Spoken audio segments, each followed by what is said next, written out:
নমস্কাৰ আপোনাক স্বাগতম জনাইছো আপুনি চাই আছে দ্য প্ৰাইম শ্ব মই জয়ন্ত মাধৱ গোস্বামী আৰু দ্য প্ৰাইম শ্বত আজি আমি কথা পাতিম অসম বিধানসভাৰ অৰ্থাৎ পঞ্চদশ অসম বিধানসভাৰ প্ৰথমখন বাজেট অধিৱেশন যেহেতু আজিৰে পৰা আৰম্ভ হৈছে প্ৰায় এমাহ এদিন জুৰি চলিব এই বাজেট অধিৱেশন আৰু আজি পহিলা দিনটোৰ কাৰ্যক্ৰমণিকাৰ তাৎপৰ্যৰ পৰা আৰম্ভ কৰি এই বাজেট অধিৱেশন কিমান তাৎপৰ্যপূৰ্ণ সেই সকলো বিষয় আজি আমি আলোচনা কৰিম কিন্তু আজিৰ যদি আমি চাওঁ কাৰ্যক্ৰমণিকা সমূহলৈ বিধানসভাৰ কাৰ্যসূচী আৰম্ভ হোৱাৰ প্ৰাক্ষণত কিন্তু প্ৰৱেশ দ্বাৰতে বিৰোধী বিধায়কসকলে সাব্যস্ত কৰে প্ৰতিবাদ আজি বিধানসভা অধিৱেশনৰ পূৰ্বে প্ৰতিবাদ সাব্যস্ত কৰে বিৰোধী বিধায়কসকলে মুখ্যমন্ত্ৰীয়ে বিৰোধী দলৰ বিধায়ক সম্পৰ্কে কৰা মন্তব্যক অসাংবিধানিক অগণতান্ত্ৰিক আখ্যা দি প্ৰতিবাদ সাব্যস্ত কৰে কংগ্ৰেছ AIDF আৰু ৰাজ্য দলৰ বিধায়ক অখিল গগৈয়ে ইয়াকে কেন্দ্ৰ কৰি কিছু এক হুলস্থুলীয়া পৰিৱেশৰ সৃষ্টি হয় আৰু তাৰ সমান্তৰালকৈ কেতবোৰ গুৰুত্বপূৰ্ণ বিষয় আজি উত্থাপন কৰা হয় বা উত্থাপন কৰিবলৈ গৈ বিতৰ্কৰ সূত্ৰপাত হয় কিয়নো মূল্যবৃদ্ধি অত্যন্ত এটা গুৰুত্বপূৰ্ণ ইস্যু সাম্প্ৰতিক সময়ৰ এই মূল্যবৃদ্ধিৰ ইস্যুটো বিৰোধীয়ে সদনত উত্থাপন কৰিবৰ বাবে সভা স্থগিতৰ প্ৰস্তাৱ আনিছিল কিন্তু এই প্ৰস্তাৱ নাকচ কৰে অধ্যক্ষই আৰু তাৰ পিছতে বিৰোধীয়ে সদন ত্যাগ কৰি সাব্যস্ত কৰে প্ৰতিবাদ আৰু তাৰ সমান্তৰালকৈ আজি দিনটোৰ আন এক তাৎপৰ্যপূৰ্ণ বিষয় আছিল যে 5খনকৈ বিধেয়ক উত্থাপন কৰা হয় আজি সদনৰ মজিয়াত বিধানসভাত 5খনকৈ বিধেয়ক উত্থাপন কৰা হয় আৰু তাৰ ভিতৰত অন্যতম আছিল গো সুৰক্ষা বিধেয়ক বহু চৰ্চিত গো সুৰক্ষা বিধেয়ক আজি সদনত উত্থাপন কৰে মুখ্যমন্ত্ৰী ডক্টৰ হিমন্ত বিশ্ব শৰ্মাই আৰু এই গো সুৰক্ষা বিধেয়কৰ ওপৰত পৰৱৰ্তী সময়ত বিতৰ্ক হ'ব বা আলোচনা কৰা হ'ব বুলি আজি তেওঁ জনাইছে আৰু এই গো সুৰক্ষা বিধেয়কক লৈ ইতিমধ্যে বহুজনে প্ৰতিক্ৰিয়াও প্ৰকাশ কৰিছে আমি সেই প্ৰতিক্ৰিয়াসমূহ আপোনালোকৰ বাবে লৈ আহিম পৰৱৰ্তী সময়ছোৱাত আৰু 16 জুলাইত বিত্তমন্ত্ৰী অজন্তা নেওগে দাখিল কৰিব 2021-22 বৰ্ষৰ পূৰ্ণাংগ বিত্তীয় বাজেট আৰু এইবাবেই এই অধিৱেশন অত্যন্ত জৰুৰী কিয়নো কোভিড সৃষ্ট সময় এয়া কোভিডৰ জটিল সময়ছোৱাত বিপৰ্যস্ত হৈছে সৰ্বসাধাৰণ অৰ্থনীতি বিধ্বস্ত হৈছে গতিকে এই ভাগি পৰা অৰ্থনীতি কেনেদৰে পুনৰাই ঠন ধৰি তুলিব পাৰি তাৰ বাবে অত্যন্ত গুৰুত্বপূৰ্ণ এই বাজেট অধিৱেশন আৰু আজি পহিলা দিনটোৰ কাৰ্যক্ৰমণিকা সন্দৰ্ভত বা আজি পহিলা দিনটোৰ তাৎপৰ্য সন্দৰ্ভত শাসক বিৰোধীৰ ভূমিকা সন্দৰ্ভত সকলো বিষয় আজি আমি আলোচনা কৰিম আমাৰ ষ্টুডিঅ'ৰ মজিয়াত কেইবাগৰাকী অতিথি আছে আমি পৰিচয় কৰোৱাই দিম আপোনালোকক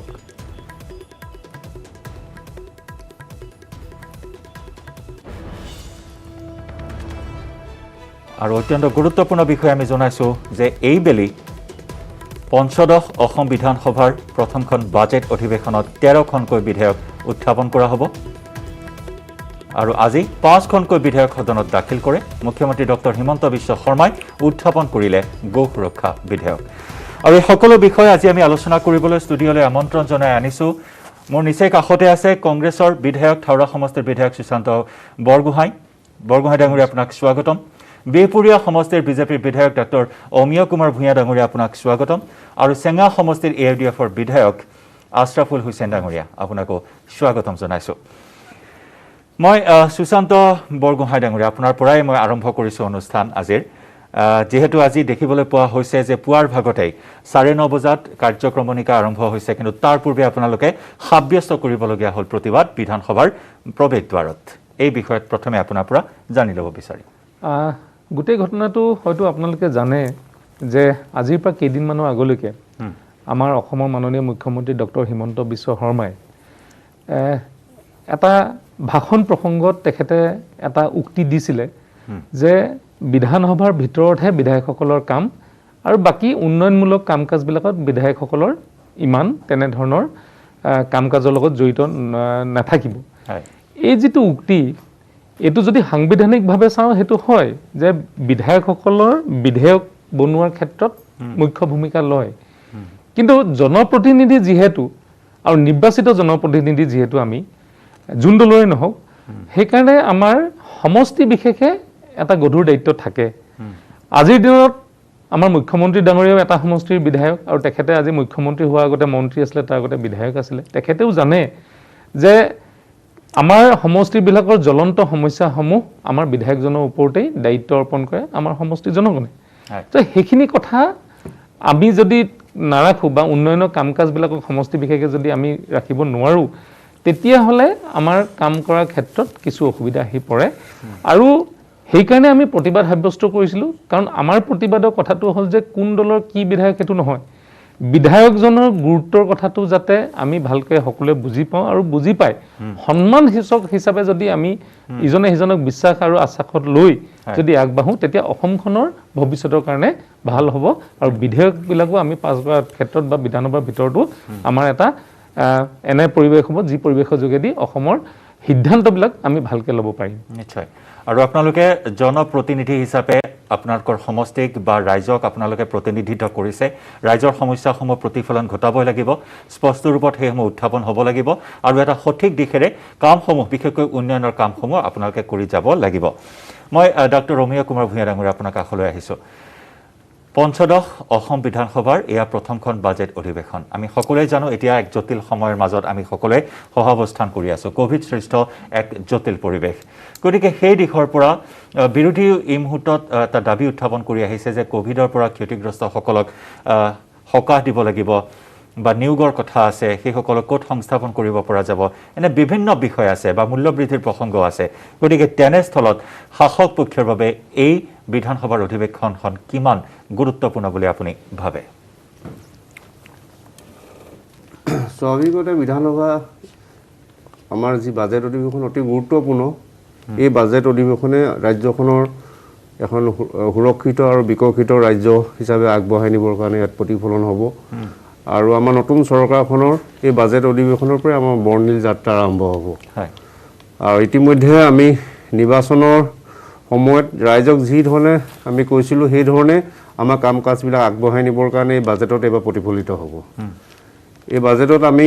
আমাৰ কোভিড মেনেজমেণ্টটো সঠিকভাৱে কৰিও আৰু আমাৰ সন্মুখৰ সময়খিনিত যাতে আমি যেনেকৈ মহিলাসকলক ঋণৰ পৰা ৰেহাই দিয়া যিখিনি কথা কৈছিলোঁ এই বাজেটত সেইখিনি তেনেধৰণে প্ৰেজেণ্ট কৰিবৰ কাৰণে নিশ্চয় ইতিমধ্যে ব্যৱস্থা গ্ৰহণ কৰা হৈছে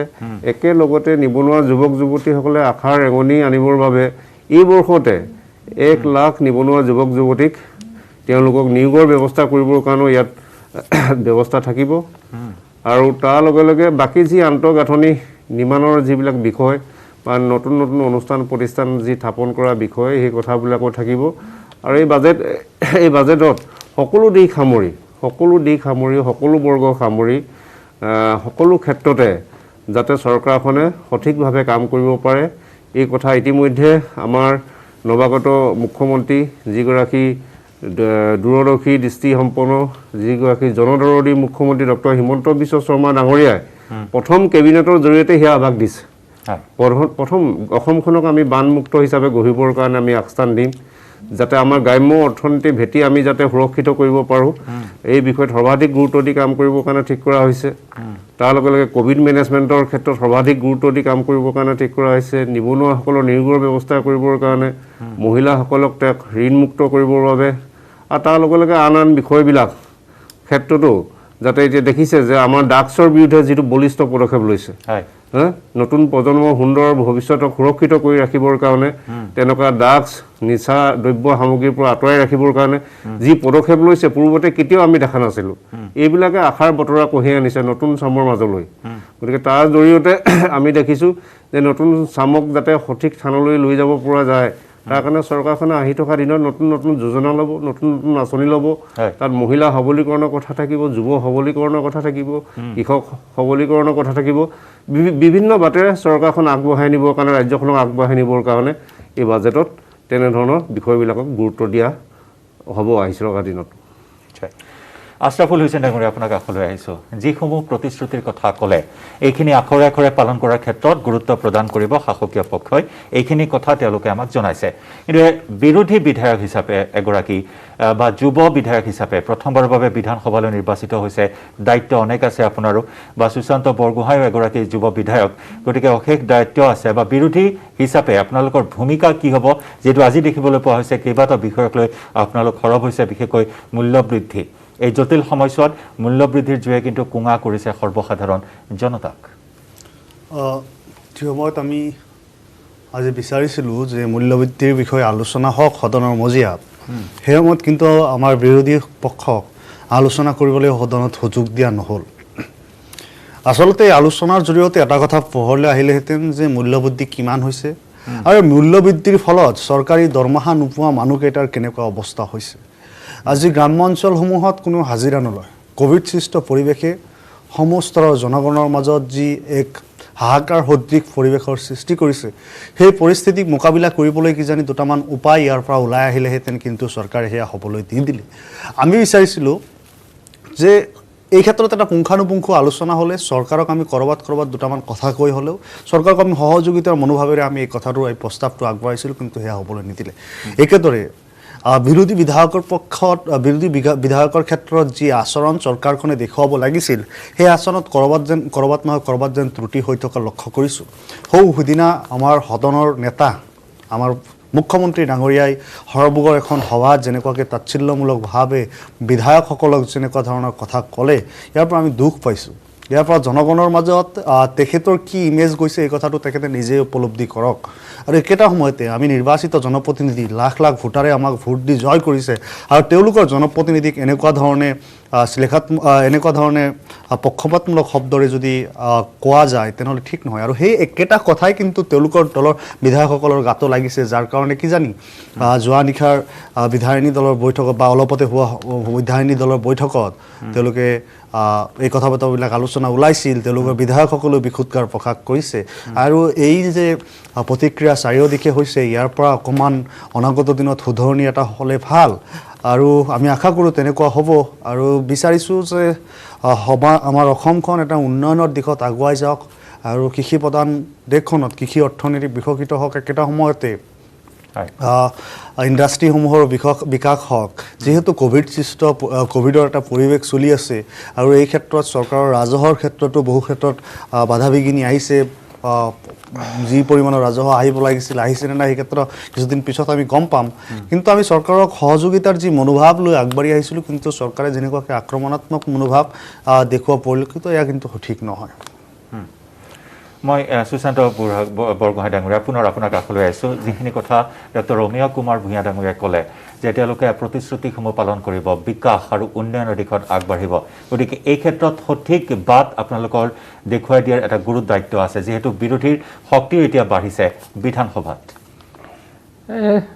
যিখন বিধেয়কখন অহা 16 তাৰিখে বাজেট দিব আমাৰ মাননীয় বিত্তমন্ত্ৰীয়ে সেই বিধেয়কখন চালি জাৰি চোৱাৰ পিছতহে আচলতে মন্তব্য দিয়াটো ভাল হ'ব কেনেধৰণে আগবাঢ়িছে কি চৰকাৰৰ পৰিকল্পনা এইটো ভালকৈ তেতিয়াহে গম পাম কেনেকৈ ধৰণে হৈছে আজি অমীয় ভূঞা ডাঙৰীয়া হয়তো আজি শাসকৰ বিধায়ক হোৱাৰ বাবে হয়তো আলোচনাত ভাগ লোৱাৰ কাৰণে কথা কিছুমান আজি টিভি চেনেলৰ জৰিয়তে জনাইছে কিন্তু আমাৰ আজিৰ দিনত জনাৰ সম্ভৱপৰ নহয় কাৰণ 16 তাৰিখৰ পিছতহে আমি টিভিত বাজেট যেতিয়া লে কৰিব তাৰ পিছতহে আমি গম পাম যে কোন হিতানত কেনেধৰণে তেওঁলোকে পইচাবিলাক মানে ধাৰ্য কৰিছে আৰু কিমান তেওঁলোকে অসমৰ উন্নতি হকে কাম কৰিব কাৰণ এতিয়া কোভিড সৃষ্ট যিটো পৰিৱেশ ইয়াত দুটা বস্তু আমি চাব লাগিব এটা হ'ল একেবাৰে সৰ্বসাধাৰণ দুখীয়া মানুহক সকাহ আৰু দ্বিতীয় হ'ল উন্নয়নৰ এটা পৰিকল্পনা এই দুটা বস্তু একেলগে লৈ গ'লেহে অসমখন আগবাঢ়ি যাব যদি আমি অকল মানে উন্নয়নৰ কথাবিলাক দীৰ্ঘম্যাদী উন্নয়নৰ কথা কওঁ আৰু বৰ্তমান যিসকল আজি এই পৰিৱেশত একেবাৰে দুখীয়া মানুহৰ যি এটা ভয়ংকৰ এটা পৰিৱেশ হৈছে মূল্য বৃদ্ধিৰ কাৰণে এই কথাবিলাক যদি আমি বিধানসভাত আলোচনা কৰি এটা সঠিক ৰাস্তা উলিয়াব নোৱাৰোঁ তেতিয়াহ'লে আচলতে আমি অসমৰ জনগণৰ কাৰণে কাম কৰা একোৱেই নুবুজাব কাৰণ আজি তেলৰ দামেই কৈছোঁ মই পেট্ৰল ডিজেলৰ কথাটো কোৱা নাই এইকাৰণে কোৱা নাই এইটো দেখি আছে সকলোৱে কিন্তু আজি মিঠাতেলৰ দাম যেতিয়া 240 টকা হ'লগৈ ৰিফাইন তেল যেতিয়া 200 পাৰ হৈ যাব যি ঘৰ মানুহৰ ঘৰত আজি হাজিৰা কৰিবলৈ পৰিৱেশ নাই বা হাজিৰা নাই যাৰ ঘৰত চৰকাৰী সংস্থাপন নাই যদিও চৰকাৰে 830 টকা দিছে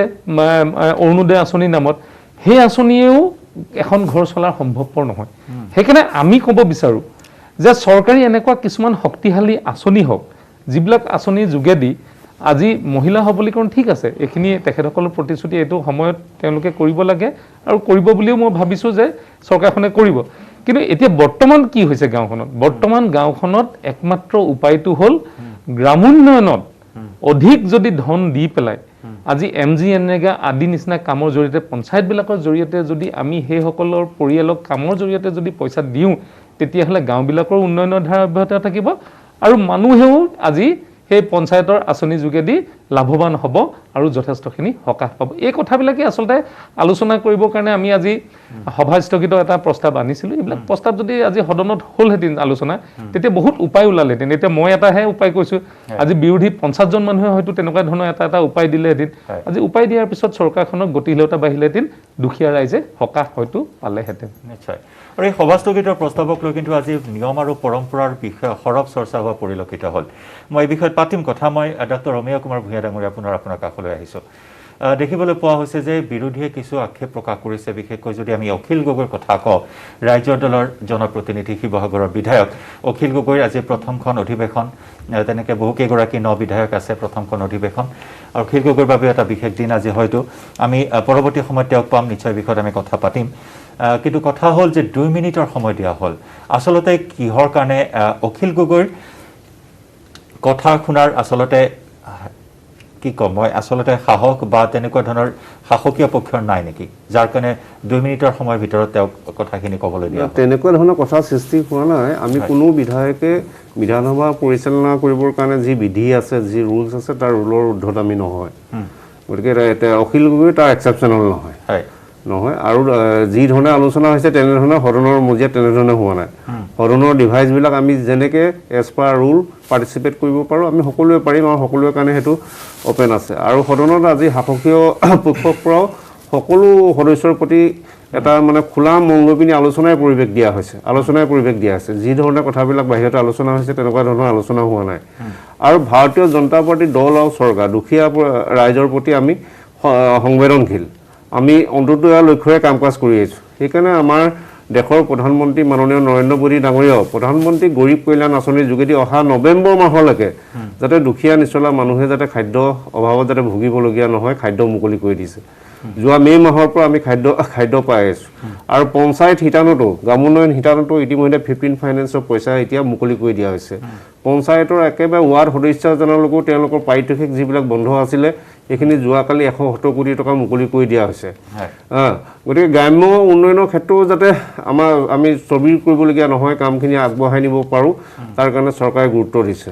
গতিকে এই বাজেট অধিৱেশন সম্পূৰ্ণ হোৱাৰ পাছতে আমি ৰাজ্যখনক যি লক্ষ্যৰে আমি কৈছোঁ যে এখন সুৰক্ষিত এখন বিকশিত অসমৰ পথে আগবঢ়াই নিবৰ কাৰণে যথেষ্ট এইখন চৰকাৰে ব্যৱস্থা গ্ৰহণ কৰিব আৰু এইখন চৰকাৰে গণতন্ত্ৰৰ যি প্ৰমূল্যবোধ বা গণতন্ত্ৰৰ যি মূল্যবোধ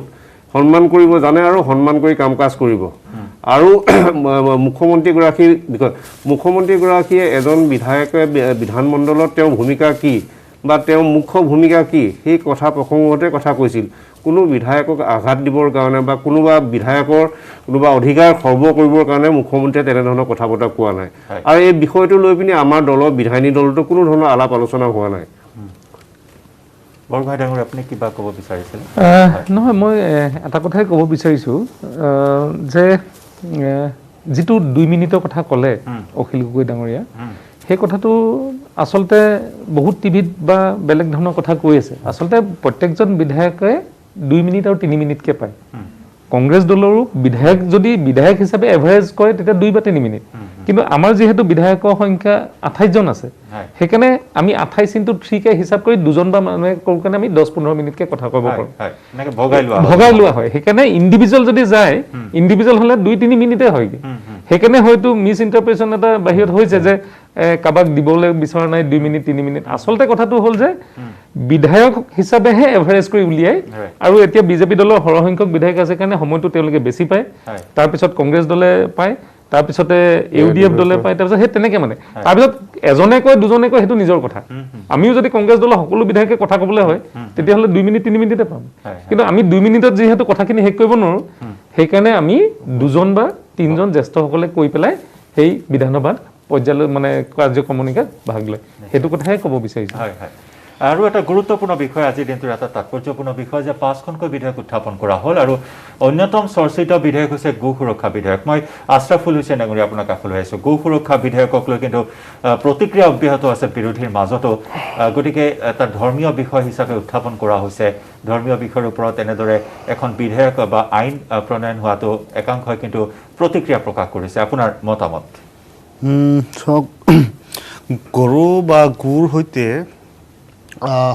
এক ধৰ্মাৱলম্বী মানুহৰ আৱেগিক সম্পৰ্ক অৱশ্যই অস্বীকাৰ কৰিব নোৱাৰি একেটা সময়তে আজি যি বিল পাৰিত হৈছে এয়া কেৱল গৰুৰ ক্ষেত্ৰত নহয় এয়া কেটেল প্ৰটেকশ্যন বিল হিচাপে আহিছে আৰু ইয়াতে অন্যান্য জন্তুৰ কথাও কোৱা গৈছে আৰু এনেকুৱা এখন আইন পূৰ্বতেও আছিল আৰু আজি নতুনকৈ আইনখন আনিব বিচৰা হৈছে কিছু সংযোজন কৰি এই ক্ষেত্ৰত আমাৰ ক'বলগীয়া হ'ল যে যদি ৰাজ্যৰ অৰ্থনীতিৰ কথা চিন্তা কৰা যায় ৰাজ্যত গৰিষ্ঠ সংখ্যক মানুহে কৃষি অৰ্থনীতিৰ ওপৰত নিৰ্ভৰশীল আৰু কৃষকসকলে এই গোধন পালন কৰি বিক্ৰীৰ জৰিয়তে এটা মোটা অংকৰ পইচা পায় আৰু এনেকুৱা ধৰণৰ ৰেষ্ট্ৰিকশ্যন আহিলে এই ক্ষেত্ৰত তেওঁলোকৰ বাধাৰ হেঙাৰ হ'ব এই গোধনৰ ক্ষেত্ৰত বা গোপালনৰ ক্ষেত্ৰত তেওঁলোকে উৎসাহ কমি যাব কৃষি অৰ্থনীতিৰ বিকাশৰ ক্ষেত্ৰত এয়া বাধাৰ প্ৰাচীৰ হ'ব বাকী চৰকাৰে বিল আনিছে আইনো পাছ হ'ব তেওঁলোকে যদি সংখ্যাৰ জোৰতে এইবিলাক হয় বৰ বিশেষ এইবিলাকৰ চৰ্চা কৰি কি কৰিম আৰু চৰকাৰে যদি অৰ্থনৈতিক দিশটোক যদি বিবেচনা কৰি এই ক্ষেত্ৰত কিবা ৰেহাইৰ ব্যৱস্থা কৰিব পাৰে নিশ্চয় এতিয়াও যেহেতু বিশদভাৱে কোৱা হোৱা নাই বিলখনৰ কথা বা বিধেয়কখনৰ কথা তাত কোৱা হৈছে বা কেইবাটাও নিষেধাজ্ঞাৰ প্ৰস্তাৱ লোৱা হৈছে বা কেন্দ্ৰ নিৰ্ধাৰণ কৰি দিয়া হ'ব য'ত গো মাংসৰ ব্যৱসায় কৰা হ'ব গৰু সৰবৰাহৰ ক্ষেত্ৰত চৰকাৰৰ অনুমতি লাগিব এনেকুৱা ধৰণৰ হয়তো কেতবোৰ নিষেধাজ্ঞাৰ প্ৰস্তাৱ গ্ৰহণ কৰা হৈছে এই প্ৰস্তাৱসমূহক লৈ আপোনালোকৰ কিবা ক'বলগীয়া আছে নেকি গৰু তেওঁলোকে সেই বিলখনৰ জৰিয়তে এনেকৈ কোৱা নাই যে গৰু কাটিব নোৱাৰে গৰু খাব নোৱাৰে গৰু কাটিবও পাৰে আৰু খাবও পাৰে কেৱল ৰেষ্ট্ৰিকশ্যন কিছুমান আনি দিয়া হৈছে যাৰ জৰিয়তে বাস্তৱিকতে এনেকুৱা হ'ব যে গৰু মোটামুটি কাটিবই নোৱাৰি আৰু সেইটো হ'লে হ'ল আৰু কি ক'বলগীয়া আছে ইয়াতে আৰু কৃষি অৰ্থনীতিৰ ক্ষেত্ৰত যদি তেওঁলোকৰ হেৰি নাই উত্তৰ প্ৰদেশ আৰু হাৰিয়ানাৰ দৰে যদি বাটপথত যদি গৰু থকাটো বিচাৰে যদি বিচাৰে যে হও গৰু গোশালাবিলাকত মৰি যাওক যদি বিচাৰে যে গোশালাৰ সেই যুৱক বা সেই মানুহসকলক লাখে লাখে কোটিয়ে কোটিয়ে টকা পইচা দি গৰুবিলাক পালিব লাগে পুহিব লাগে পোহক আমাৰ ক'বলগীয়া আৰু কি আছে ৰাজ্যৰ জনগণে এই কথাৰ প্ৰত্যুত্তৰ দিব জনগণে যদি বুজি উঠে অনাগত দিনত জনগণে ইয়াৰ হেৰি ল'ব উচিত ব্যৱস্থা ল'ব আজি আমি এই কথাটোক বহুত জোৰ দি বহুত কিবা কম তাৰপিছতো চৰকাৰখনেতো বিৰোধীৰ কথা শুনাৰতো যি মানসিকতা সেই মানসিকতা দেখা নাই যে এইবিলাক হেৰি কৰিব আমি সংশোধনী দিম চাওঁ চৰকাৰে কেনেকুৱাকৈ বিবেচনা কৰে সংশোধনী প্ৰস্তাৱ আপোনালোকে আগবঢ়াব মই অমিয় কুমাৰ ভূঞা ডাঙৰীয়া আপোনাৰ পৰা এই বিষয়ত কিছু জানিব বিচাৰিম যিহেতু আশৰাফুল হুছেইন ডাঙৰীয়া কৈছে যে অৰ্থনীতিৰ কিছু এটা প্ৰভাৱ থাকিব এই বিধেয়কৰ সৈতে সেই বিষয়ে আমি কথা পাতিম কিন্তু তাৰ পূৰ্বে দ্য প্ৰাইম শ্ব'ত আমি লৈছোঁ এটি বাণিজ্যিক বিৰতি মানে জানেনে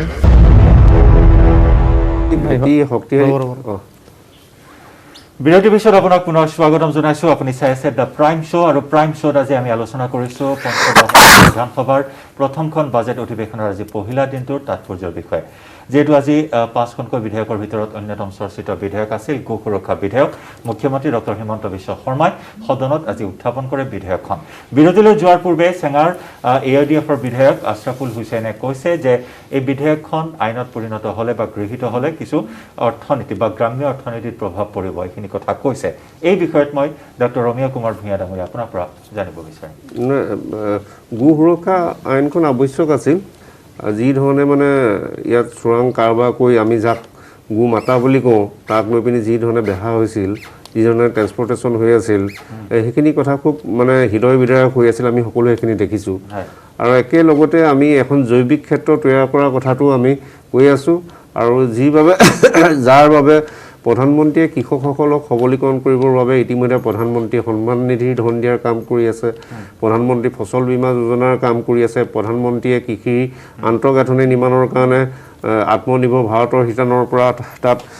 যি 20 লাখ কোটি টকা ঘোষণা কৰিছিল তাত ঘোষণা কৰিছে মীন পালকসকলৰ কাৰণে মীন ক্ষেত্ৰখন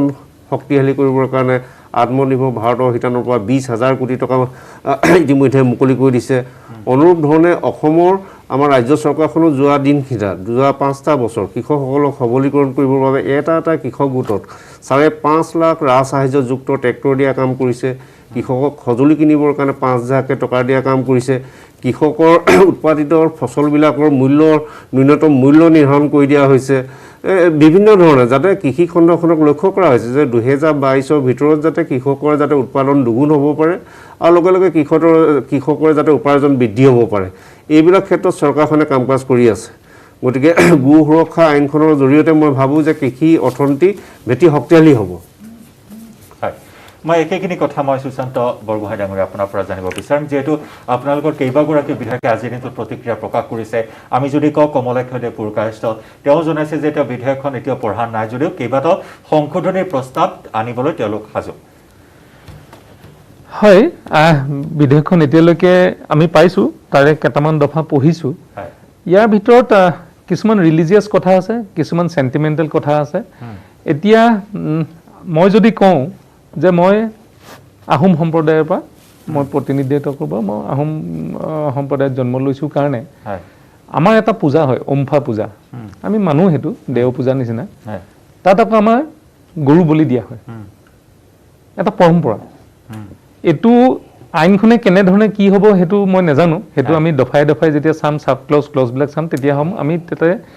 যিখিনি শুধৰণি আনিব লাগে বা সেইখিনি আমি দিম এমেণ্ডমেণ্টৰ কাৰণে, সেইখিনি এটা বেলেগ কথা। কিন্তু মোৰ কথাটো মানে বেলেগ ধৰণৰ যে এইখন আচলতে গো সুৰক্ষা আইন নে কেটল ল মানে আনিব বিচাৰিছে, সেইটো এতিয়ালৈকে মানে ধৰিব পৰা নাই। বিজেপি দলে কৈছে এইখন গো সুৰক্ষা আইন, কিন্তু আমি যিখন পাইছোঁ এইখন আকৌ তাৰ হেডিংটো বেলেগ আছে। এতিয়া সেইকাৰণে তাত এবাৰ বিধানসভাত যেতিয়া কথাটো একেবাৰে ক্লিয়াৰ হ'ব, ক্লিয়াৰ হ'লেহে আমি তাৰ বক্তব্যটো আমি ৰাখিব পাৰিম। কিন্তু এটা কথা মই কওঁ যে আজি যি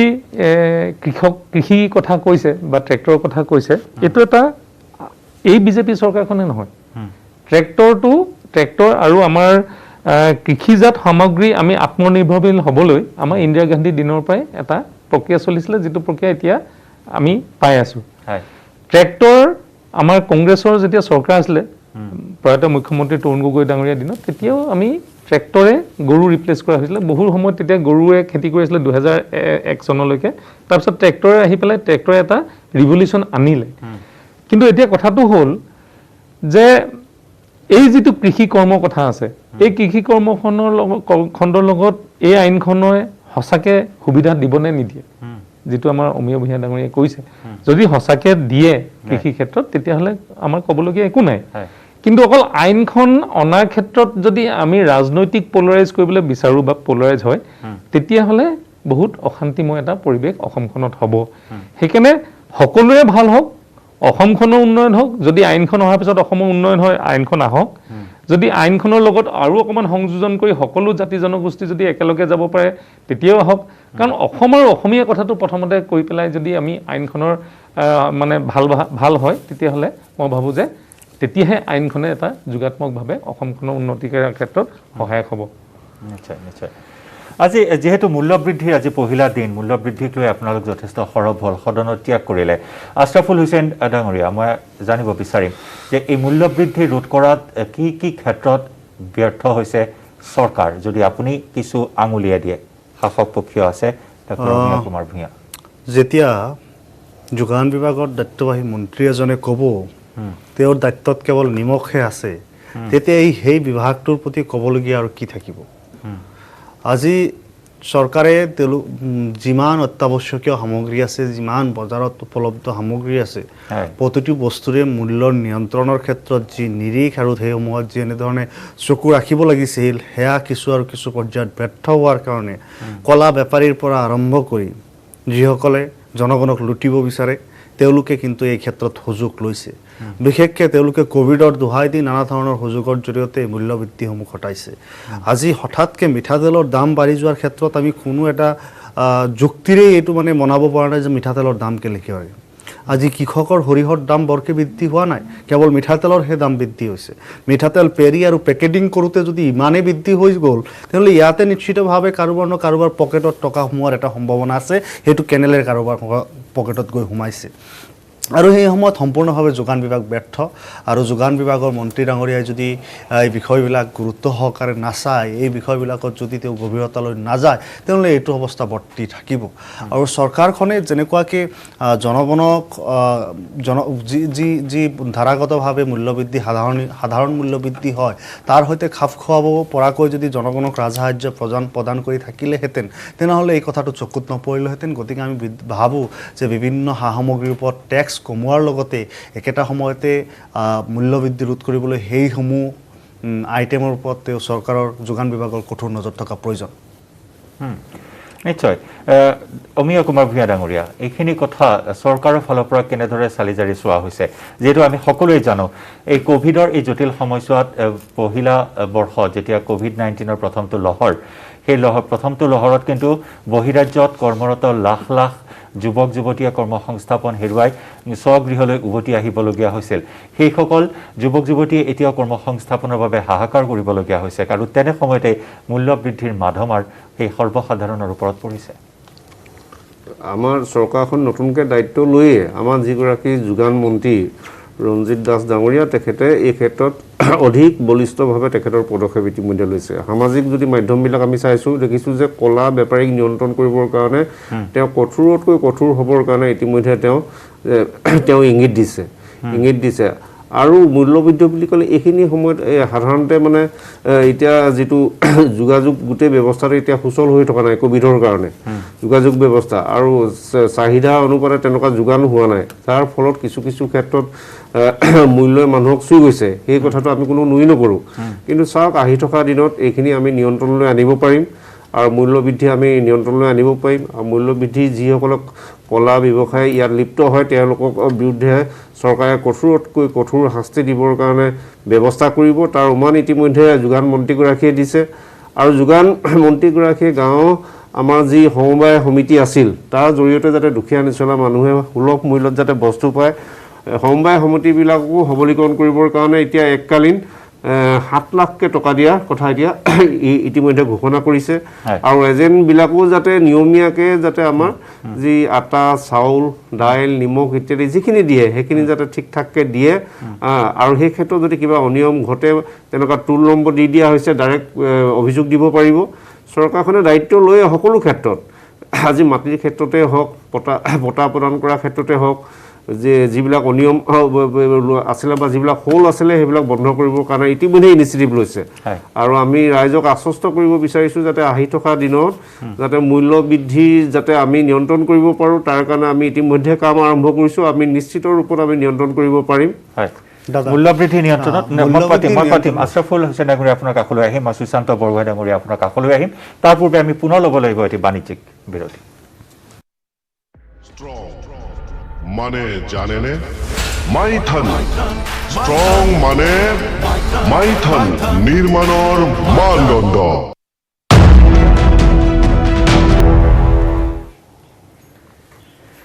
বিৰতিৰ পিছত আপোনাক পুনৰ স্বাগতম জনাইছোঁ। আপুনি চাই আছে দ্য প্ৰাইম শ্ব', আৰু প্ৰাইম শ্ব'ত আমি কথা পাতি আছোঁ আজিৰ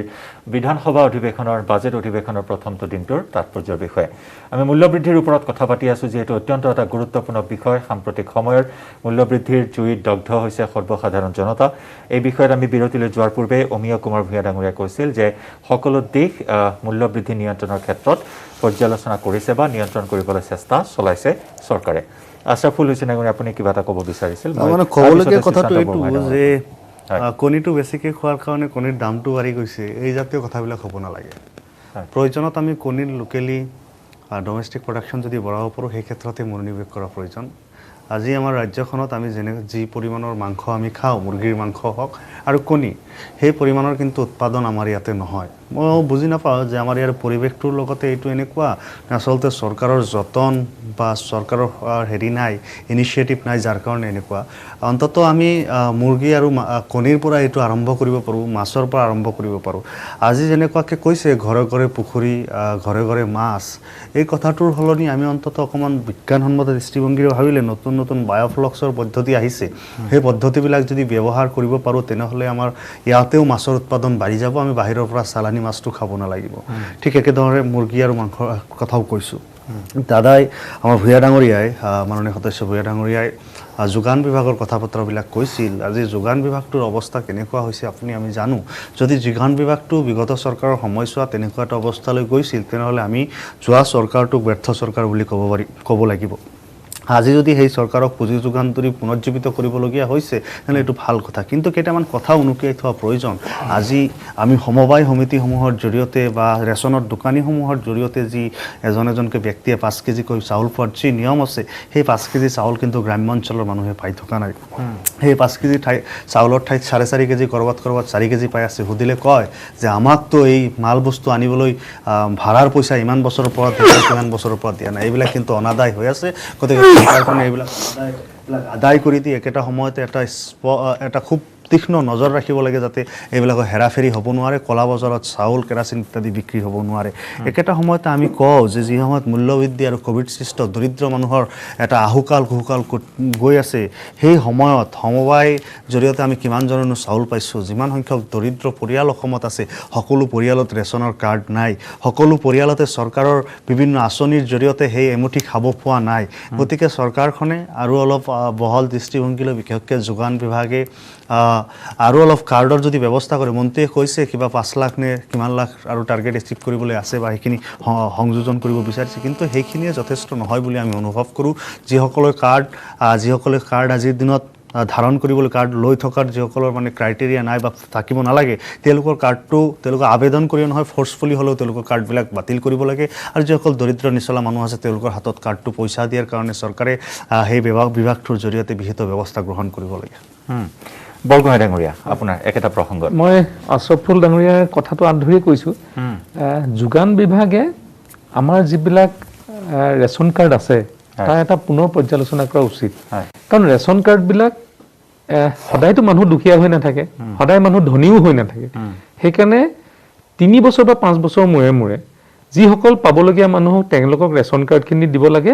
আৰু তেতিয়াহে সঁচা অৰ্থত দুখীয়া মানুহখিনিয়ে পাব মই এতিয়া আমাৰ সমষ্টিত দেখিছোঁ বহুত চাকৰিয়ালৰ ওচৰত কাৰ্ড আছে বহুতৰ ওচৰত এনেকুৱা মানুহৰ ওচৰত কাৰ্ড আছে যাৰ ঘৰত গাড়ী আছে কিন্তু এনেকুৱা মানুহৰ ওচৰত কাৰ্ড নাই যিসকলক সঁচাকৈ চাউলৰ প্ৰয়োজনীয়তা আছে আৰু এইটোও দেখিছোঁ বহুত সমবায় এখন সমবায়টো আজি কেইদিনমানৰ আগতে সমবায় মানে তেওঁলোকে এটা এনকুৱাৰী কৰি পেলাই সেইটো আগৰৰে আছিলে এনকুৱাৰী কৰি পেলাই তেওঁলোকে সেইখন বন্ধ কৰিলে কিন্তু এতিয়া এনেও কমপ্লেইন পাইছোঁ যে বহুত এজেণ্টে ভুৱা কাৰ্ড ৰাখি থৈছে নিতাই পুখুৰী বুলি এখন সমবায় আছে যিখন সমবায়ত এতিয়া 2খন সমবায় একেলগে মিলি তেওঁলোকে ৰমৰমীয়া ব্যৱসায় চলাই আছে আজি এই কথাবিলাক একেবাৰে যেতিয়া আমি কোৱাৰ পিছত যেতিয়ালৈকে একশ্যনটো নহয় তেতিয়াহ'লে তেখেতসকলে সাহস পায় আৰু এটা কথা হ'ল হয় চাউল পাই আছে কিছুমানে হয়তো 5 কেজি পাইছে কিছুমানে বহুতে হয়তো আধা কেজি কম পাইছে 1 কেজি কম পাইছে তেওঁলোকে প্ৰতিবাদ কৰিব নোৱাৰে কাৰণ ফ্ৰী চাউল পোৱা মানুহখিনিয়ে প্ৰতিবাদ কৰাৰ শক্তিটো নাই আৰু দ্বিতীয় কথাটো হ'ল যিসকল ধনী মানুহে ফ্ৰী চাউল পাইছে তেওঁলোকে 4 কেজি ল'লেও সন্তুষ্ট কাৰণ ফ্ৰীকে পাইছে দুইফালৰ পৰা মাৰ চলি আছে এখিনি দুখীয়া মানুহে মাত মাতিব নোৱাৰে এখিনি ধনী মানুহে বোনাছ পোৱা নিচিনাকৈ চাউলখিনি পাই আছে তেওঁলোকে পাই আছে আৰু সেইকাৰণে এই গোটেই সমবায় ব্যৱস্থাটোত অকণমান চাৰ্ভিলেঞ্চ আৰু সংস্কাৰ এটা বহুত প্ৰয়োজন আছে 1 নম্বৰ আৰু দ্বিতীয় কথাটো হ'ল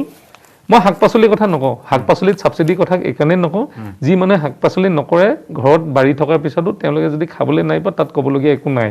কষ্ট নকৰি শাক পাচলি খাবলৈ নাই পোৱা নাই কিন্তু দাইল তেল যিখিনি বস্তু প্ৰয়োজনীয়তা আজিৰ দিনত হৈ গৈছে মানুহে দাইলটো এটা প্ৰেক্টিচৰ নিচিনা হৈ গৈছে তেল মিঠাতেলটো প্ৰেক্টিচৰ নিচিনা হৈ গৈছে এইবিলাকত যদি আমি অকণমান হ'লেও ছাবচিডি কৰি পেলাই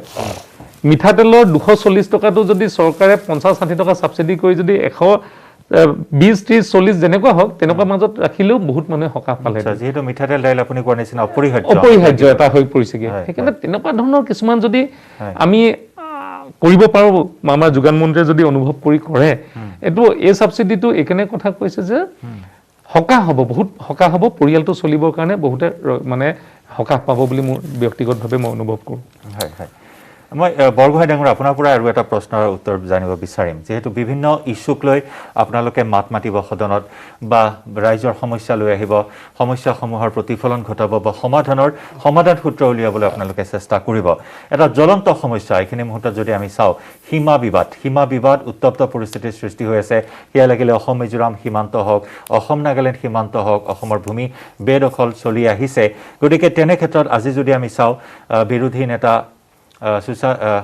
দেৱব্ৰত শইকীয়া ডাঙৰীয়াই এটা গুৰুত্বপূৰ্ণ মন্তব্য কৰিছে যে বিগত 5 বছৰত 209 বাৰকৈ আক্ৰমণ হৈছে অসমৰ ভূমিত কিন্তু 127টা গোচৰ ৰুজু হৈছে এইখিনি তথ্য এটা সংবাদ মেলত আগবঢ়াইছে গতিকে এই বিষয়টোক লৈ আপোনালোক কেনেদৰে সক এই বিষয়টো কেন্দ্ৰীয় চৰকাৰে যেতিয়ালৈকে তেওঁলোকে ষ্টেপ ইন নকৰে বা কেন্দ্ৰীয় চৰকাৰে যেতিয়ালৈকে নেভাবিব যে অসম আৰু অন্যান্য ৰাজ্যবিলাকৰ সীমা বিবাদটো সমাধানৰ ক্ষেত্ৰত তেতিয়ালৈকে সমাধান নহ'ব কাৰণ কংগ্ৰেছৰ আমাৰ দিনতো এনেকুৱা ধৰণৰ বহুত সীমা বিবাদ হোৱা দেখা পোৱা গৈছিলে বহুবাৰ চেষ্টা কৰাও হৈছিলে মুখ্যমন্ত্ৰী তৰুণ গগৈ ডাঙৰীয়াও চেষ্টা কৰিছিলে তাৰ আগতো চেষ্টা কৰিছিলে মুখ্যমন্ত্ৰীসকলে কিন্তু সীমা বিবাদ হৈয়ে আছে সেই সময়ত কিছু অসুবিধা আছিলে কাৰণ ফিজিক্যাল সাৰ্ভিলেন্সৰ কথা আছিলে তেতিয়াতো স্যাটেলাইট নাছিলে জিপিএস সিস্টেম নাছিলে জিপিএস নাছিলে এইবিলাক নাছিলে কিন্তু এতিয়াতো সাইন্টিফিক টেকনলজি ক্ষেত্ৰতো আমি আপগ্ৰেড হলো টেকনিক্যালি আমি মানে কৰিব পাৰো যে সীমাটো এতিয়া নিৰ্ধাৰণ কৰিবলৈ বিশেষ অসুবিধা নহয় খালি কেন্দ্ৰ আৰু চৰকাৰ আৰু ৰাজ্য চৰকাৰ কিখনৰ এটা ভাল মনোভাৱ লৈ আগবাঢ়িলে মই ভাবো যে এটো সম্ভৱপৰ হ'ব আৰু এখিনি যদি কৰা ক্ষেত্ৰত আমাৰ বিধানসভাই কিবা মানে সহায় কৰিব লাগে শাসকৰ পক্ষত আমি বিধানসভাতো আমি ৰিজলিউচন লওঁ সকলোৱে একেলগে অসমৰ সীমা নিৰ্ধাৰণ কৰো ভূমি বিবাদ যাতে আৰু কেতিয়াও নহয় তাৰ বাবে যদি আমি কিবা কৰিবলগীয়া থাকে আমি সহায় কৰিব পাৰিম তেনেকৈ এই ক্ষেত্ৰত শাসক পক্ষৰ সদিচ্ছা লাগিব হয় আহিম আপোনাক সময় দিম আপোনাক সুযোগ দিম কিন্তু তাৰ পূৰ্বে আমি আৰু এটা বিৰতি ল'ব লাগিব আন এটা বাণিজ্যিক বিৰতি লৈ লৈছো উভতি আহিম অনুষ্ঠানৰ বা আলোচনাৰ মজিয়ালৈ স্ট্ৰং মানে জানেনে মাইথন স্ট্ৰং মানে মাইথন নিৰ্মাণৰ মানদণ্ড বিৰতিৰ পিছত উভতি আহিছো দ্য প্ৰাইম শ্ব'ৰ শেষ অংশলৈ আমি সীমা সমস্যাৰ কথা পাতি আছো মই আশৰাফুল হুছেইন ডাঙৰীয়া আপোনাৰ কাষলৈ আহিছো এটা প্ৰসংগত সীমা সমস্যাৰ ক্ষেত্ৰত ক'বলগীয়া এইটো যে ইতিমধ্যে নগাৰ যি আগ্ৰাসন সেয়া মিজোৰ যি আগ্ৰাসন সমান্তৰালকৈ নাগাৰ আগ্ৰাসন আমি দেখিবলৈ পাইছোঁ অসমীয়া মানুহে এডোখৰ খেতি কৰিবলৈ বাগিচা পাতিবলৈ যিডোখৰ মাটি চাই চিতি ৰাখে তাতে নাগা আৰু মিজোৱে যদি এনেকুৱাকৈ আগ্ৰাসন চলায় অদূৰ ভৱিষ্যতে অসমীয়া আৰু অসমবাসীৰ যি আজি আমি কওঁ ৭৮,৪৩২ বৰ্গ কিলোমিটাৰ সেই মাটিডোখৰ নাইকিয়া হৈ যাব আজি সদনত তথ্য দিছে মন্ত্ৰী মহোদয়ে যে বৰাক ভেলীত প্ৰায় ১৭০০ হেক্টৰ মাটি ১৭০০ বৰ্গ হেক্টৰ মাটি ইতিমধ্যে মিজোৰ বেদখলত আছে এই বেদখল মুক্ত কৰাৰ কাৰণে চৰকাৰৰ যি ডাইলগ সেই চৰকাৰ সেই আমাৰ পাৰ্শ্বৱৰ্তী ৰাজ্যসমূহৰ লগত হ'ব লাগিছিল যি আলাপ আলোচনা হ'ব লাগিছিল সেই ক্ষেত্ৰত হৈ উঠা নাই আমি আগে পিছেও দেখা পাইছোঁ যে যেতিয়া সীমা আৰু ভূমি সমস্যা হয় তেতিয়া অসমে ছেক্ৰিফাইচ কৰি আহে আমি বাংলাদেশৰ সৈতেও যি সীমা সমস্যাৰ কথা দেখা পাইছিলোঁ আমি মাটি এৰিছোঁ আমি এৰিবলগীয়া হৈছে এইবিলাক যাতে অনাগত দিনত নহয় আমি অসমীয়া মানুহখিনিয়ে অন্তত সেই মাটিত আমি যিহেতু চৰকাৰৰ শ্লোগান এয়া আছিল যে জাতি মাটি ভেটি গতিকে আমাৰ মাটিখিনি উদ্ধাৰ কৰিব বুলি চৰকাৰৰ ওচৰত আমি আশাবাদী নিশ্চয় মই অমীয় কুমাৰ ভূঞা ডাঙৰীয়া নগা হওক মিজো হওক বা অৰুণাচলৰ আগ্ৰাসনো কিন্তু ঠায়ে ঠায়ে অব্যাহত আছে আন্তঃৰাজ্যিক সীমা সমস্যাটো এটা দীৰ্ঘদিনীয়া সমস্যা আৰু এইটো এতিয়া উচ্চতম ন্যায়ালয়ত চাবজুডিচ হৈ আছে তথাপিতো আমাৰ চৰকাৰ সংবেদনশীল আৰু কেন্দ্ৰও এই ক্ষেত্ৰত ইতিমধ্যে গুৰুত্ব দিছে অচিৰে আমাৰ কেন্দ্ৰীয় গৃহমন্ত্ৰী শ্বিলং ভ্ৰমণ হ'ব সেই সময়ত আমাৰ ওচৰ চুবুৰীয়া ৰাজ্যবিলাকক লগত লৈ আলাপ আলোচনাত মিলিত হ'ব আমি ভাবোঁ যে এই সমস্যাটো আমি আহি থকা দিনত সোনকালে সমাধান কৰিব পাৰিম আৰু একেলগতে এইটোও ঠিক কি আমি অসমৰ 1 ইঞ্চি মাটিও কোনো অন্য ৰাজ্যক আমি এৰি নিদিওঁ আৰু কোনোবাই যদি মানে জোৰ জুলুম কৰি পিনি যদি আগ্ৰাসন কৰিবলৈ আহে ইতিমধ্যে আগ্ৰাসন ৰোধ কৰা হৈছে যি ইলিগেল এনফৰ্চমেণ্ট হৈছে সেই এনফৰ্চমেণ্ট তাত সন্মান কৰি দিয়া হৈছে সেইটো আপোচ নহয় আপোনাৰ ফোনটো কাটি ল'ব নেকি কানেকশ্যনটো হয় এইটো এটা দীৰ্ঘদিনীয়া যিটো সমস্যা বুলি কৈছোঁ আৰু এই সমস্যাটো আৰু আহি থকা দিনত যাতে সমস্যা হৈ নাথাকে ইয়াৰ সমাধানৰ বাট উলিয়াবৰ কাৰণে ইতিমধ্যে আমাৰ ৰাজ্যৰ মুখ্যমন্ত্ৰী ডক্টৰ হিমন্ত বিশ্ব শৰ্মা ডাঙৰীয়াও ইতিমধ্যে কেন্দ্ৰক দৃষ্টিগোচৰ কৰিছে আৰু এতিয়ালৈকে আমি যিখিনি গম পাওঁ কেন্দ্ৰীয় গৃহমন্ত্ৰী অমিত শ্বাহ ডাঙৰীয়া অচিয়ে শ্বিলং ভ্ৰমণ হ'ব আৰু এই ভ্ৰমণ কালতে আমাৰ আন্তঃৰাজ্যিক যিখিনি সীমা লৈ পিনি যিখিনি এতিয়া বিবাদ হৈ আছে সেইখিনি আমি মীমাংসাত উপনীত হ'ব পাৰিম নিশ্চয় নিশ্চয় আমি সকলোৱে আশা কৰিছে আসলতে বা সীমান্তবাসী অসমীয়ায়ো এই বিষয়টোৰ ওপৰত যথেষ্ট আশা পুহি ৰাখিছে যে এটা বিবদমান এই বিষয়সমূহৰ অতি শীঘ্ৰে সমাধান সূত্ৰ ওলোৱাক আৰু শান্তি মনে যাতে সকলোৱে থাকিব পাৰে তাৰ বাবে সকলোৱে কামনা কৰিছে এইখিনি মুহূৰ্তত আন এটা গুৰুত্বপূৰ্ণ বিষয় সেয়া হৈছে যে বানপানী আৰু গৰাখহনীয়া অত্যন্ত দুটা জ্বলন্ত সমস্যা অসমৰ ক্ষেত্ৰত সুশান্ত বৰগোহাঁই বানপানী আৰু গৰাখহনীয়া সমস্যাটো সঁচাকৈ এটা সমস্যা বহু দিনৰ পৰা আছে নতুন নতুন টেকন'লজিত আমি ৰিক্লেইম কৰিবলৈ চেষ্টা কৰি আছোঁ তথাপিও পৰা নাই কিন্তু মই এটা কথা ক'ব বিচাৰোঁ যে এই বানপানী গৰাখহনীয়া সমস্যাৰ কাৰণে অসম চৰকাৰে অকলে একো কৰিব নোৱাৰে কাৰণ আমাৰ নদী পথ বহুত আছে নদীৰ এম্বেংমেণ্টছ বহুত আছে সেইকাৰণে কেন্দ্ৰীয় চৰকাৰৰ এটা ভাল মনোভাৱ লাগিব এটা ডাঙৰ পেকেজ এট এ টাইম লাগিব তাকো বানপানী হোৱাৰ পিছত লাগিব যাতে বানপানী হোৱাৰলৈকে সকলোখিনি মথাউৰি মেৰামতি কৰি দীৰ্ঘদিনীয়া দাবী ৰাষ্ট্ৰীয় সমস্যা হিচাপে ঘোষণা কৰিব ৰাষ্ট্ৰীয় সমস্যাৰ কথা আছে তাতে কিন্তু মুখ্যমন্ত্ৰী হিমন্ত বিশ্ব শৰ্মাই কৈছে যে ৰাষ্ট্ৰীয় সমস্যাৰ ইয়াত কোনো যুক্তি নাই তেনেকুৱা ধৰণে তেওঁ এটা ষ্টেটমেণ্ট আগবঢ়াইছে তেনেকৈ কোৱা নাই মুখ্যমন্ত্ৰীয়ে ইতিমধ্যে অসমৰ বান আৰু খহনীয়া বিষয়টোক ৰাষ্ট্ৰীয় প্ৰাকৃতিক দুৰ্যোগ শিতানত অন্তৰ্ভুক্ত কৰিছে একেলগতে সেইজন মানে আমাৰ অসমৰ মানে কাৰণে অতি সংবেদনশীল চিন্তা কৰি সিদ্ধান্ত লোৱা মুখ্যমন্ত্ৰী যিজনে অসমখনক বানমুক্ত অসম হিচাপে গঢ়িবৰ কাৰণে ইতিমধ্যে তেওঁ গুৰুত্ব দিছে যাতে আহি থকা দিনত যাতে মথাউৰিবিলাক সবলীকৰণ কৰাৰ ক্ষেত্ৰত যাতে নতুন তথ্য প্ৰযুক্তি তাত প্ৰয়োগ কৰিব পৰা যায় ৰোড কাম বান কৰিব পৰা যায় এতিয়া বিভিন্ন ষ্টেজত তেওঁ প্ৰাৰম্ভিক আলোচনা চলাই আছে আহি থকা দিনত আমি আশা কৰোঁ যে অসমৰ বান খহনীয়া সমস্যাটো প্ৰতিৰোধ কৰিবৰ কাৰণে এইখন চৰকাৰে যাৱতীয় শক্তিশালী পদক্ষেপ গ্ৰহণ কৰিব চাওক বান আৰু গৰাখহনীয়া সমস্যা দুটা কিন্তু ভিন্ন উৎস এটা হ'লেও সমস্যা ভিন্ন বান কণ্ট্ৰল কৰাটো বৰ বিশেষ ডাঙৰ ডিল নহয় বান আহিছে গৈছে 3 দিন পানী থাকিছে 4-5 দিনমান বোকা থাকিছে তাৰপিছত শেষ হৈ যায় ৰিলিফ দিলোঁ মথাউৰি বান্ধিলোঁ মোটামুটি বানৰ সমস্যাটো শেষ হ'ল বা মোটামুটি কণ্ট্ৰলত আহি গ'ল কিন্তু গৰাখহনীয়া সমস্যাটো টোটেলি ভিন্ন গৰাখহনীয়া সমস্যাৰ সমাধানৰ ক্ষেত্ৰত যদি কেন্দ্ৰীয় চৰকাৰে দৃষ্টি নিদিয়ে কেন্দ্ৰীয় চৰকাৰে যদি পুঁজি নিদিয়ে তেনেহ'লে এই সমস্যাটোৰ সৈতে সদায় মানে এনেকুৱাকৈ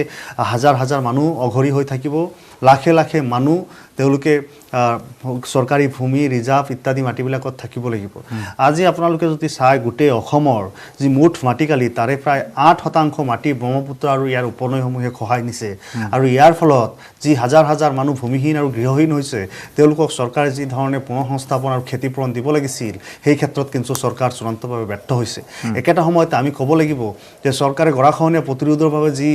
বিজ্ঞানসন্মত আৰু আধুনিক ব্যৱস্থা ল'ব লাগিছিল সেই ক্ষেত্ৰতো চৰকাৰ ব্যৰ্থ হৈছে আজি মোৰ সমষ্টিৰ কথাই চোৱা যাওক আজি মোৰ সমষ্টিৰ প্ৰায় 20খনতকৈ অধিক গাঁও আজি গৰাখহনীয়াৰ গ্ৰাসত পৰিছে একেটা সময়তে আমাৰ মোৰ সমষ্টিতে প্ৰায় 2.5 কোটি গাঁও ব্ৰহ্মপুত্ৰ গৰাখহনীয়াত যা গৈছে এই ক্ষেত্ৰত স্বাধীনতাৰ পিছত অত বছৰ 74 বছৰেই কোনো এখন চৰকাৰৰ সদিচ্ছা নহ'ল বা তেওঁলোকক চেষ্টা কৰি সেইটো ছাকচেছ হ'ব নোৱাৰিলে যে সমস্যাটো সমাধান হওক সেইকাৰণে আমি ভাবিছোঁ যে আজি উন্নত তথ্য প্ৰযুক্তিৰ সময় পৌৰাণিক সময়ত কেৱল সেই ট্ৰেডিশ্যনেল পদ্ধতিত কাম কৰিবলগীয়া হৈছিল আজিৰ চৰকাৰখনে যদি ভাবে যে আমি বিশ্বৰ চুকে কোণৰ পৰা আনি টেকন'লজি আনি এই গৰাখহনীয়া ৰোধ কৰিম তেওঁলোকে নিশ্চিতভাৱে পাৰিব কাৰণ যি 1.5 কিলোমিটাৰ বা 1 কিলোমিটাৰ নদী আছিল সেই নদী আজি 15 কিলোমিটাৰ পৰ্যন্ত বহল হৈ গ'ল আৰু এই বহল হোৱাৰ ফলত হাজাৰ হাজাৰ মাটি চৰলৈ বা নদীলৈ ৰূপান্তৰ হৈ গ'ল যাৰ কাৰণে কৃষিপ্ৰধান ৰাজ্য এখনৰ এনেকুৱাকৈ ভূমি গৰাখহনীয়াত যোৱাটো শুভ লক্ষণ নহয় গতিকে এই চৰকাৰৰ ওচৰত আমাৰ অনুৰোধ কেন্দ্ৰীয় চৰকাৰৰ সৈতে আলাপ আলোচনা কৰি বিশ্ব বেংকৰ পৰাই হওক নাবাৰ্ডৰ পৰাই হওক বা অন্য কোনো শিতানৰ পৰাই হওক এটা ডাঙৰ অংকৰ পইচা আনি এটা পাৰ্মানেণ্ট চলিউশ্যনৰ ক্ষেত্ৰত এই চৰকাৰখন আগবাঢ়ক নিশ্চয় এই জ্বলন্ত সমস্যাসমূহ প্ৰতিফলন হওক বিধানসভাৰ মজিয়াত আৰু এই জ্বলন্ত সমস্যাসমূহৰ সমাধান সূত্ৰ ওলাওক আৰু তাৰে কামনা কৰিছে সকলোৱে এইখিনি মুহূৰ্তত আৰু আপোনালোক তিনিওগৰাকীকে অশেষ ধন্যবাদ জ্ঞাপন কৰিছোঁ এইখিনি সময় আপুনি আমাক দিলে বা আপোনালোকৰ সমষ্টিবাসীৰ বাবে এইখিনি সময় বিভিন্ন বিষয়ৰ ওপৰত আলোচনা কৰিলে আমাৰ ষ্টুডিঅ'ত অশেষ ধন্যবাদ অনুষ্ঠানত অংশগ্ৰহণ কৰাৰ বাবে যিহেতু 16 জুলাই আহি আছে বিত্তমন্ত্ৰী অজন্ত নেওগে দাখিল কৰিব পূৰ্ণাংগ বাজেট এই বাজেটক লৈ জল্পনা কল্পনাও সকলোৰে মাজত অব্যাহত আছে আৰু এই বিষয়ত আমি পৰৱৰ্তী সময়ত পুনৰ আলোচনা কৰিম আৰু সময় হৈছে আজিৰ দ্য প্ৰাইম শ্ব'ৰ পৰা বিদায় লোৱাৰ নমস্কাৰ